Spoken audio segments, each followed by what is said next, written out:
So the George Macy Imagery is celebrating its 10-year anniversary today, which is really, really amazing. I can't believe that I've been documenting these books for a decade. It's really kind of mind-blowing, especially when I consider that my collection has so drastically changed since I started this blog. When I originally opened it, I was still heavily collecting Heritage Press books and rarely collecting Limited Editions Club books due to just my location. I used to live in a very small town, and I had to travel many miles to have access to the stores that I shopped. And now that I live in a much bigger city than I used to, I still have to travel to go to those shops, but I feel that with my current occupation and with just where my life is at, I'm able to better appreciate these books and have access to acquiring many of them, in contrast to where I was before. The blog has certainly evolved to be primarily focusing on Limited Editions Club books as of right now. I know in the early days there was a lot more heritage coverage, but I feel that these are the more interesting books, other than the Heritage exclusives, which I haven't had a chance to pick up any in a while. But eventually I will have some new ones to cover. I'm not completely saying that I'm not covering them anymore. But in these 10 years, these books have come to mean so much to me. And I am just very honored and thankful that I get the opportunity to share these books with you. I've run into some amazingly kind people on doing this work that have given me books, that have been kind enough to sell me books, but it's been just kind of a wild ride from 2010 to 2020 to see how my collection has changed, where my emphasis has changed, and how my writing has changed, and how my coverage has changed. So just a huge thank you to the devotees on Library Thing, first of all. You guys are the ones that engage with this the most, and I think that my standards of covering the books has increased, and certainly my knowledge of George Macy and the LEC and Heritage Press, and all of that just spins around these books has been dramatically improved, and my coverage has flourished thanks to all of you. To all the other readers out there that come from all over the place, I want to thank you for stopping by and checking these out. I feel like I'm fulfilling the mission that I originally set out with this blog, to provide a means for collectors to examine these books, as well as a means of educating people on what these books represent, as well as just appreciating the artistry of book design, of book illustration, of book text. It's truly been a privilege. It's truly been an honor to be doing this for 10 years. I just announced the 2021 lineup for book posts, but the videos are going to be different, and you'll see when January rolls around. It kind of hints at where we're going, but there will be, I think it's going to be interesting doing the videos and showing some of these contrasts and similarities that I couldn't do just with words on a blog. So again, I am just so happy. Thank you so much. Have a good one. Got more years to come. Good morning, and welcome to the second episode of the George Macy Imagery video series. As you might remember, last time we talked about the Aeneid, which was my very first book that I got in the Macy canon, and we discussed the Heritage and the Lim Editions Club version, but today we're going to be exclusively Lim Editions Club as I talk about my very first LEC. But there's also something else going on in December that I want to spotlight. On December 9th, 2010, I launched the George Macy Imagery, so it is celebrating its 10-year anniversary, which is just wild. So, on top of talking about my very first LEC, I'm going to talk about the very first post that I did on the blog, which conveniently enough was the second LEC I ever bought. So that's why there's two books on your screen. So let's just dive in and we'll talk about the very first LEC I bought first. So the very first LEC I bought was from Bookhaven in Monterey, California, which also coincidentally was where my second one came from. And I didn't know anything really about the Lim Editions Club at the time. As I said, this was in 2008 when I picked this up. And I had just started getting into the Heritage Press a year or so before that. So I made some connections when I was looking through the Lim Editions Club books at Bookhaven and settled on Man and Superman by George Bernard Shaw. I had greatly enjoyed the work of Shaw, of what I've read, and while there was many options, I didn't have infinite cash. Shortly after getting back home from that and doing some research, I learned that Lim Editions Club was the parent company of the Heritage Press, and that the Heritage Press books I've been collecting, for the most part, were reprints of Lim Editions Club books, which at that time I was okay with.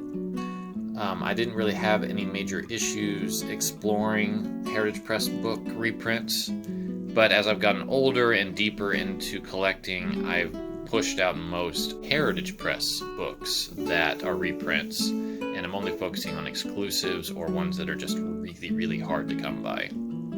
So let's go ahead and get into this one. So, as you can see, it has Man and Superman on the spine. Now you'll probably have noticed that there's a little red thing that's been sticking out. This came with the Revolutionist Handbook and Pocket Companion, which serves as an actual text within the book. So that's kind of a nice little extra. This particular copy is sounding like it's a little compromised in the spine as I open it, so I'm not going to open it beyond this page, but kind of a neat little extra. I'm just going to put it aside for a minute as I get the book out.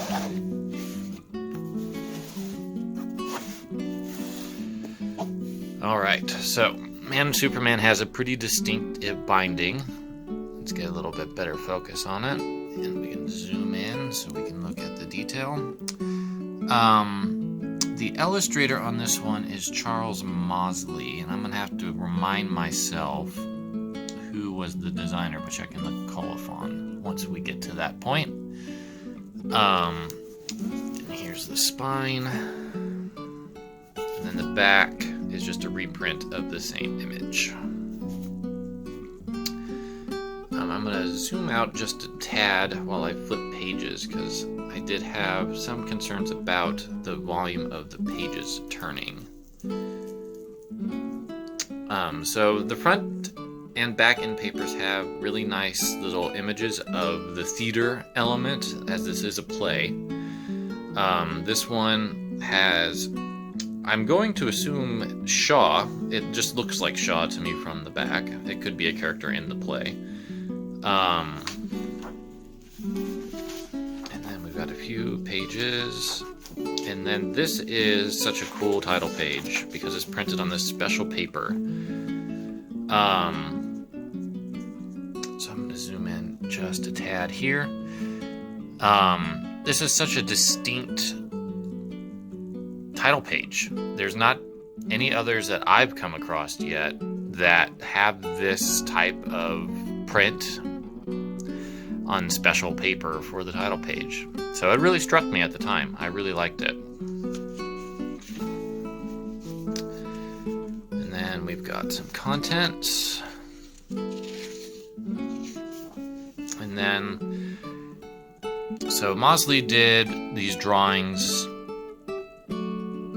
as well as more paintings of the nature of the title page. So let's go ahead and skip ahead out of the intro. There's your playbill.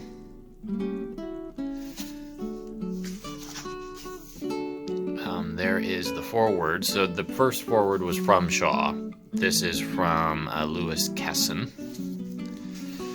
And we're going to go ahead and zoom through that. And then here is when the play starts. And I believe all the acts start with this really nice, huge sketches. And then they continue to be kind of along the sides of the book as you go through. And then here's another example of one of the paintings. Mosley did a few LECs. I'm not remembering the others off the top of my head. I do know he did Invisible Man by H.G. Wells, which is a very nice book. I had it as a heritage, but I would like to get the LEC at some point when I'm done focusing on the early days of the club. Oh, that's convenient. And there's another page. But here's the back in paper with doing the curtain call with the whole cast, which I really like. And then let's go ahead and double back. And here's the colophon. So 1,500 copies of this edition. This was printed, what was the year on this one? It said it at the beginning, and I don't remember. It was in the 1960s, I know that much. So it looks like he was the designer. Oh, wait, John Dreyfus was the typographic designer, and Mosley himself supervised the printing of his plates. So I'm going to guess that the Dreyfus was the overall designer on this. I don't have the letter to confirm. But the key thing here is that this is copy number 403, and I have a lot of 403s, and the very next book we're going to talk about is another 403, and then I think we'll do a nice little segue into the other books that I do have from this number, because they all came from the same shop. So, that's Man and Superman, the very first LEC I bought, still one that I treasure. Alright, and here's number 2 of the day. So we're going to be covering The House of the Dead from 1982. Fyodor Dostoevsky. I am more than likely butchering that. I am not an expert on Russian, so I apologize if I got that wrong.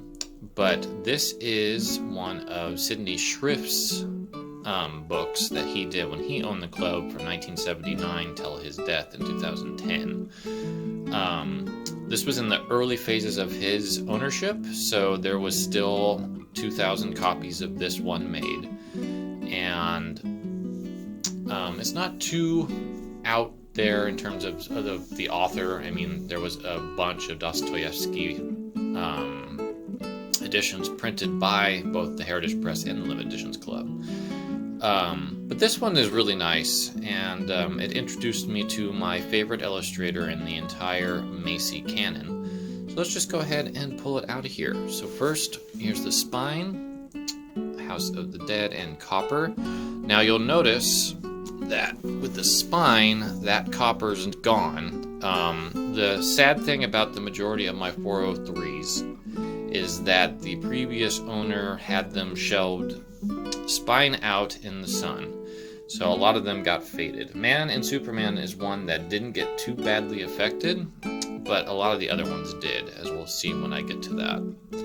So let's go ahead and get this out of this case. As you can see, the copper's also on the front. This is a really, really nice cloth that they used. I do have the letter for this one, so I can try to tell you the specifics on the cloth if it is available. So let's back up. So this one did come with a letter. Most of the 403s did not have the monthly letter included. And at this point in time, Schrift was still using the original logo up here that was devised by Macy. I forget who the original illustrator was on this. It is in the quarto. I'll have to look that up. Let's just do a quick little examination of production details so we can remind myself a little bit before I get too much deeper into it. So it looks like the book is covered with 100% cotton. As you can read here, that was bound by Robert A. Berlin and Son under the direction of Ronnie Ray. And you'll notice that Antony Eichenberg was the binding designer. I believe, if my memory is correct, that Eichenberg is Fritz's wife. Michael Bixler served as the designer on this one, if I remember correctly. So this was the second LEC I purchased. I got this in 2009, I want to say. And Eichenberg just blew me away because I probably had collected a few Heritage Press editions of his by this point. But the fact that I was able to get an LEC of his was amazing. And this was the second to last Limited Editions Club book he did. He managed to do one more, Diary of a Country Priest, in 1986.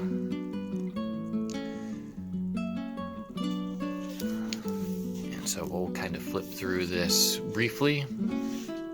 As you can see, there's a fair amount of illustrations in here. We'll skip the forward to actually get to the text proper. So here is the introduction to the book.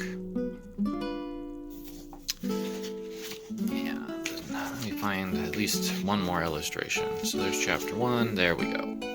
And I'm pretty sure that this was one of the ones I actually used in the book or on the post at the time. There's another one, and I think that's the other one I used for the post. So I'll go ahead and get a little bit closer in this one because there's a bit more detail going on here. Eichenberg just blows my mind that these are all wood engravings. The detail, the quality, the faces, the emotion, just really powerful stuff. Alright, so let's go ahead and skip to the end.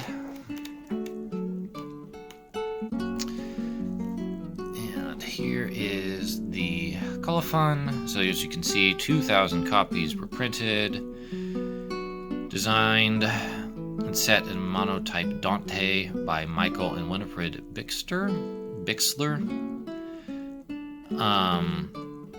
And then Eichenberg's engravings were printed by David Kielaer.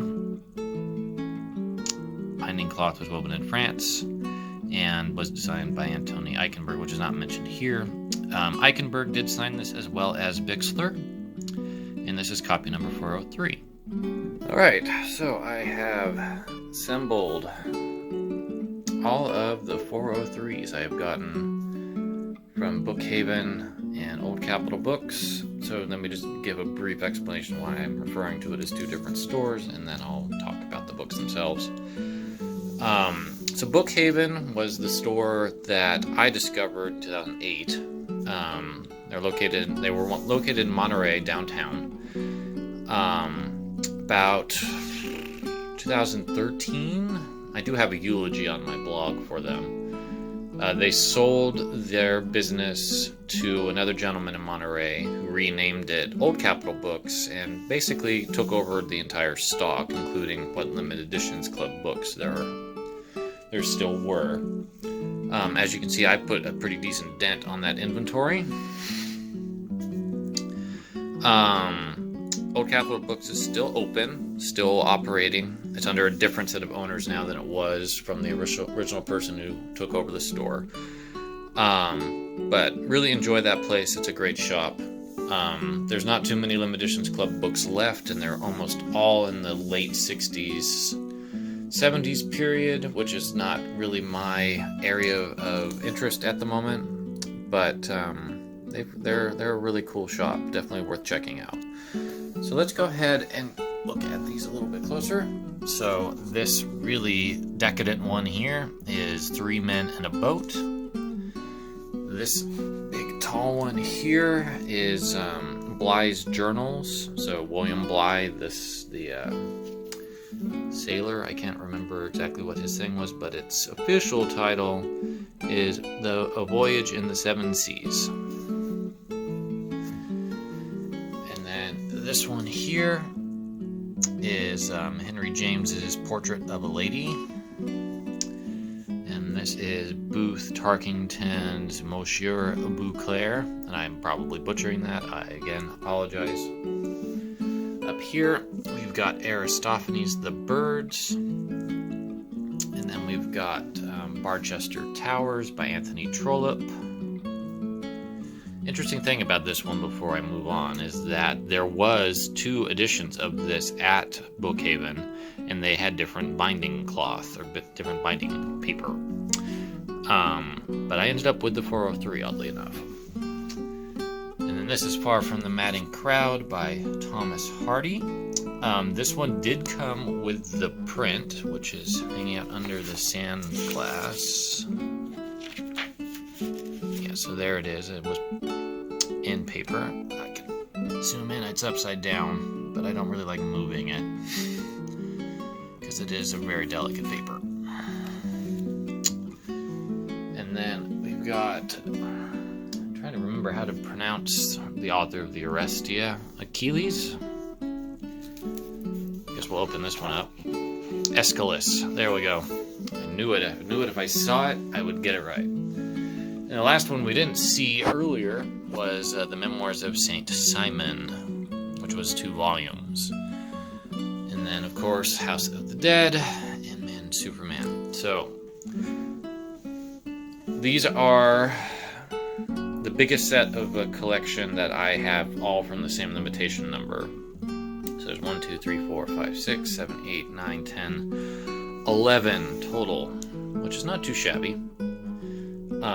There's a couple others that I have more than one, but nowhere near this many. It's like 3 or 4 at the most. But I'll go ahead and give a little overview as we sign off. But thank you for being a part of this blog's history and checking it out all this time. These past 10 years. It's hard to believe that it's been 10 years. Really? But it's the truth. So we've got many more years lined up. All of these books do have a post on the blog. The most recent one I've acquired from Old Capitol out of this bunch here was probably Barchester Towers, and I'm pretty sure that one's on there. I've gotten 1 or 2 other ones from this shop that have different limitation numbers, like Snowbound by Whittier is also from Bookhaven, although I bought it from the Old Capitol days, and then the Physiology of Taste I also got from there.